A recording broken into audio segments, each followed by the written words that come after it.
He by H.P. Lovecraft. I saw him on a sleepless night when I was walking desperately to save my soul and my vision. My coming to New York had been a mistake. For whereas I had looked for poignant wonder and inspiration in the teeming labyrinths of ancient streets that twist endlessly from forgotten courts and squares and waterfronts to courts and squares and waterfronts equally forgotten, and in the cyclopean modern towers and pinnacles that rise blackly Babylonian under waning moons, I had found instead only a sense of horror and oppression which threatened to master, paralyze, and annihilate me. The disillusion had been gradual. Coming for the first time upon the town, I had seen it in the sunset from a bridge, majestic above its waters, its incredible peaks and pyramids rising flower-like and delicate from pools of violet mist to play with the flaming clouds and the first stars of evening. Then it had lighted up window by window above the shimmering tides where lanterns nodded and glided and deep horns bayed weird harmonies, and had itself become a starry firmament of dream, redolent of fairy music, and one with the marvels of Carcassonne and Samarkand and El Dorado and all glorious and half-fabulous cities. Shortly afterward I was taken through those antique ways so dear to my fancy, narrow, curving alleys and passages, where rows of red Georgian brick blinked, with small-paned dormers above pillared doorways that had looked on gilded sedans and paneled coaches. And in the first flush of realization of these long-wished things I thought I had indeed achieved such treasures as would make me in time a poet. But success and happiness were not to be. Garish daylight showed only squalor and alienage and the noxious elephantiasis of climbing, spreading stone where the moon had hinted of loveliness and elder magic. And the throngs of people that seethed through the flume-like streets were squat, swarthy strangers with hardened faces and narrow eyes, shrewd strangers without dreams and without kinship to the scenes about them, who could never mean aught to a blue-eyed man of the old folk, with the love of fair green lanes and white New England village steeples in his heart. So instead of the poems I had hoped for, there came only a shuddering blackness and ineffable loneliness. And I saw at last a fearful truth which no one had ever dared to breathe before, the unwhisperable secret of secrets, the fact that this city of stone and stridor is not a sentient perpetuation of old New York as London is of old London and Paris of old Paris, but that it is in fact quite dead. Its sprawling body imperfectly embalmed and infested with queer animate things which have nothing to do with it as it was in life. Upon making this discovery I ceased to sleep comfortably, though something of resigned tranquility came back as I gradually formed the habit of keeping off the streets by day and venturing abroad only at night, when darkness calls forth what little of the past still hovers wraith-like about. And old white doorways remember the stalwart forms that once passed through them. With this mode of relief I even wrote a few poems, and still refrained from going home to my people lest I seem to crawl back ignobly in defeat. Then, on a sleepless night's walk, I met the man. It was in a grotesque hidden courtyard of the Greenwich section, for there in my ignorance I had settled, having heard of the place as the natural home of poets and artists. The archaic lanes and houses and unexpected bits of square and court had indeed delighted me, and when I found the poets and artists to be loud-voiced pretenders whose quaintness is tinsel, and whose lives are a denial of all that pure beauty which is poetry and art, I stayed on for love of these venerable things. I fancied them as they were in their prime, when Greenwich was a placid village not yet engulfed by the town. And in the hours before dawn, when all the revelers had slunk away, I used to wander alone among their cryptical windings and brood upon the curious arcana which generations must have deposited there. This kept my soul alive and gave me a few of those dreams and visions for which the poet far within me cried out. The man came upon me at about 2 one cloudy August morning, as I was threading a series of detached courtyards, now accessible only through the unlighted hallways of intervening buildings, but once forming parts of a continuous network of picturesque alleys. I had heard of them by vague rumor, and realized that they could not be upon any map of today, but the fact that they were forgotten only endeared them to me, so that I had sought them with twice my usual eagerness. Now that I had found them, my eagerness was again redoubled, for something in their arrangement dimly hinted that they might be only a few of many such, with dark, dumb counterparts wedged obscurely betwixt high blank walls and deserted rear tenements, or lurking lamplessly behind archways unbetrayed by hordes of the foreign-speaking or guarded by furtive and uncommunicative artists whose practices do not invite publicity or the light of day. He spoke to me without invitation, noting my mood and glances as I studied certain knockered doorways above iron-railed steps, the pallid glow of traceried transoms feebly lighting my face. His own face was in shadow, and he wore a wide-brimmed hat which somehow blended perfectly with the out-of-date cloak he affected. But I was subtly disquieted even before he addressed me. His form was very slight, thin almost to cadaverousness, and his voice proved phenomenally soft and hollow, though not particularly deep. He said, noticed me several times at my wanderings, and inferred that I resembled him in loving the vestiges of former years. Would I not like the guidance of one long practiced in these explorations, and possessed of local information profoundly deeper than any which an obvious newcomer could possibly have gained? As he spoke, I caught a glimpse of his face in the yellow beam from a solitary attic window. It was a noble, even a handsome elderly countenance, and bore the marks of a lineage and refinement unusual for the age and place. Yet some quality about it disturbed me almost as much as its features pleased me. Perhaps it was too white, or too expressionless, or too much out of keeping with the locality, to make me feel easy or comfortable. Nevertheless, I followed him. For in those dreary days my quest for antique beauty and mystery was all that I had to keep my soul alive, and I reckoned it a rare favor of fate to fall in with one whose kindred seekings seemed to have penetrated so much farther than mine. Something in the night constrained the cloaked man to silence, and for a long hour he led me forward without needless words, making only the briefest of comments concerning ancient names and dates and changes, and directing my progress very largely by gestures as we squeezed through interstices, tiptoed through corridors, clambered over brick walls, and once crawled on hands and knees through a low, arched passage of stone whose immense length and tortuous twistings effaced at last every hint of geographical location I had managed to preserve. The things we saw were very old and marvelous, or at least they seemed so in the few straggling rays of light by which I viewed them, and I shall never forget the tottering Ionic columns and fluted pilasters and urn-headed iron fence posts, and flaring linteled windows, and decorative fanlights that appeared to grow quainter and stranger the deeper we advanced into this inexhaustible maze of unknown antiquity. We met no person, and as time passed the lighted windows became fewer and fewer. The streetlights we first encountered had been of oil and of the ancient lozenge pattern. Later I noticed some with candles. And at last, after traversing a horrible unlighted court where my guide had to lead with his gloved hand through total blackness to a narrow wooded gate in a high wall, we came upon a fragment of alley lit only by lanterns in front of every seventh house. Unbelievably colonial tin lanterns with conical tops and holes punched in the sides. This alley led steeply uphill, more steeply than I thought possible in this part of New York, and the upper end was blocked squarely by the ivy-clad wall of a private estate, beyond which I could see a pale cupola, and the tops of trees waving against a vague lightness in the sky. In this wall was a small, low-arched gate of nail-studded black oak, which the man proceeded to unlock with a ponderous key. Leading me within, he steered a course in utter blackness over what seemed to be a gravel path, and finally up a flight of stone steps to the door of the house, which he unlocked and opened for me. We entered, and as we did so I grew faint from a reek of infinite mustiness which welled out to meet us, and which must have been the fruit of unwholesome centuries of decay. My host appeared not to notice this, and in courtesy I kept silent as he piloted me up a curving stairway, across a hall, and into a room whose door I heard him lock behind us.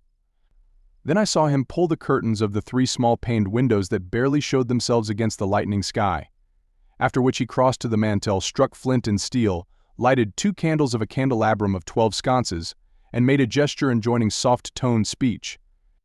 In this feeble radiance I saw that we were in a spacious, well-furnished and paneled library dating from the first quarter of the 18th century, with splendid doorway pediments, a delightful Doric cornice, and a magnificently carved overmantel with scroll and urn top. Above the crowded bookshelves at intervals along the walls were well-wrought family portraits, all tarnished to an enigmatical dimness, and bearing an unmistakable likeness to the man who now motioned me to a chair beside the graceful Chippendale table. Before seating himself across the table from me, my host paused for a moment, as if in embarrassment. Then, tardily removing his gloves, wide-brimmed hat, and cloak, stood theatrically revealed in full mid-Georgian costume from queued hair and neck ruffles to knee breeches, silk hose, and the buckled shoes I had not previously noticed. Now slowly sinking into a lyre-backed chair, he commenced to eye me intently.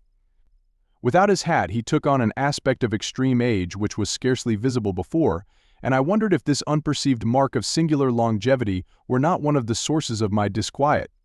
When he spoke at length, his soft, hollow, and carefully muffled voice not infrequently quavered. And now and then I had great difficulty in following him as I listened with a thrill of amazement and half-disavowed alarm which grew each instant.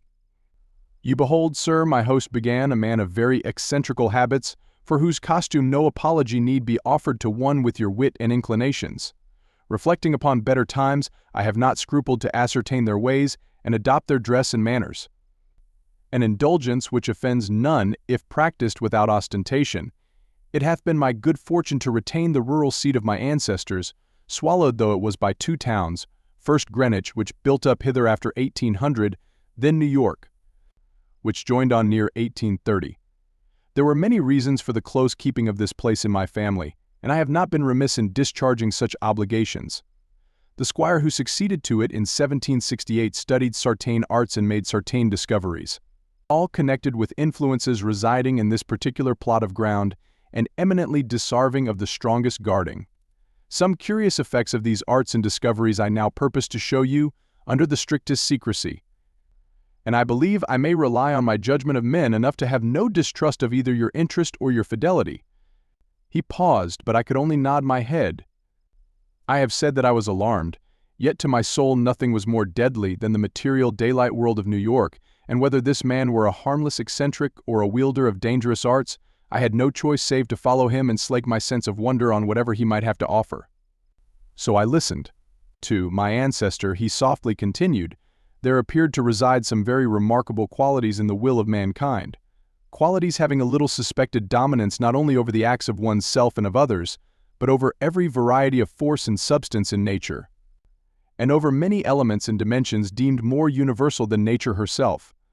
May I say that he flouted the sanctity of things as great as space and time, and that he put to strange uses the rights of Sartain half-breed Red Indians once encamped upon this hill. These Indians showed color when the place was built, and were plaguy pestilent, in asking to visit the grounds at the full of the moon. For years they stole over the wall each month when they could, and by stealth performed Sartain acts. Then in 68 the new squire catched them at their doings, and stood still at what he saw. Thereafter he bargained with them, and exchanged the free access of his grounds for the exact inwardness of what they did, learning that their grandfathers got part of their custom from red ancestors and part from an old Dutchman in the time of the States General. And pox on him, I'm afeard the squire must have sarved them monstrous bad rum, whether or not by intent, for a week after he learnt the secret he was the only man living that knew it. You, sir, are the first outsider to be told there is a secret, and split me if I'd have risked tampering that much with the powers, had ye not been so hot after bygone things. I shuddered as the man grew colloquial, and with the familiar speech of another day. He went on. But you must know, sir, that what the squire got from those mongrel savages was but a small part of the larning he came to have. He had not been at Oxford for nothing, nor talked to no account with an ancient chimist and astrologer in Paris. He was, in fine, made sensible that all the world is but the smoke of our intellects, past the bidding of the vulgar, but by the wise to be puffed out and drawn in like any cloud of prime Virginia tobacco. What we want, we may make about us, and what we don't want, we may sweep away. I won't say that all this is wholly true in body, but 'tis sufficient true to furnish a very pretty spectacle now and then. You, I conceive, would be tickled by a better sight of Sartain other years than your fancy affords you. So be pleased to hold back any fright at what I design to show. Come to the window and be quiet. My host now took my hand to draw me to one of the two windows on the long side of the malodorous room, and at the first touch of his ungloved fingers I turned cold. His flesh, though dry and firm, was of the quality of ice, and I almost shrank away from his pulling, but again I thought of the emptiness and horror of reality, and boldly prepared to follow whithersoever I might be led. Once at the window, the man drew apart the yellow silk curtains and directed my stare into the blackness outside. For a moment I saw nothing save a myriad of tiny dancing lights, far, far before me. Then, as if in response to an insidious motion of my host's hand, a flash of heat lightning played over the scene, and I looked out upon a sea of luxuriant foliage, foliage unpolluted, and not the sea of roofs to be expected by any normal mind. On my right the Hudson glittered wickedly, and in the distance ahead I saw the unhealthy shimmer of a vast salt marsh constellated with nervous fireflies. The flash died, and an evil smile illumined the waxy face of the aged necromancer. That was before my time, before the new squire's time. Pray let us try again. I was faint, even fainter than the hateful modernity of that accursed city had made me. Good God, I whispered, can you do that for any time? And as he nodded and bared the black stumps of what had once been yellow fangs, I clutched at the curtains to prevent myself from falling. But he steadied me with that terrible, ice-cold claw, and once more made his insidious gesture. Again the lightning flashed, but this time upon a scene not wholly strange. It was Greenwich, the Greenwich that used to be, with here and there a roof or row of houses as we see it now, yet with lovely green lanes and fields and bits of grassy common.